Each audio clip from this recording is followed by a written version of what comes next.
Isn't it wonderful that Jesus came to earth to live the perfect life and to become the perfect sacrifice for you and for me? And as we come to this time of year, many people set this time of year aside as not just a time to enjoy family. And of course, we never want to minimize the importance of God in our life, but they set aside Christmas as a religious holy day.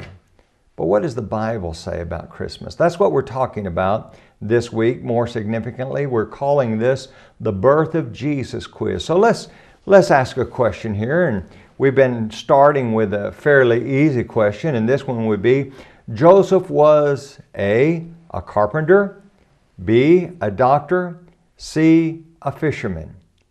Which one? Well, you know the answer to that. Joseph, we're told in Matthew chapter 13, verse 55, was a carpenter. Is this not the carpenter's son? And so we recognize that. The Bible tells us that plainly. Well, here's one that we ought to think about. The wise men met Jesus in A, a manger, B, a castle, C, a stable, D, a house.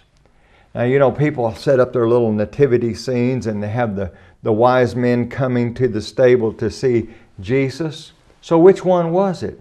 Well, the reality is they met Jesus in a house. Well, how could that be? Well, remember now, Herod was going to have all these children put to death. And so there's probably a pretty good time that's passed here before Herod sends out the decree to have all these male children put to death. And notice Matthew chapter 2 and verse number 11. And when they had come into the house, they saw the young child with Mary his mother and fell down and worshiped him. So at this time, Jesus was most likely, he was probably a toddler.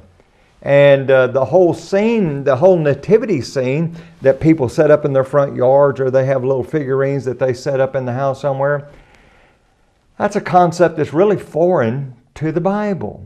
Now we know that Jesus was born in a stable situation and laid in a manger and everything. But you see, what I'm getting at here is we need to be very careful that we do not go beyond what is written in Scripture. I hope you'll join us again tomorrow for your Daily 180.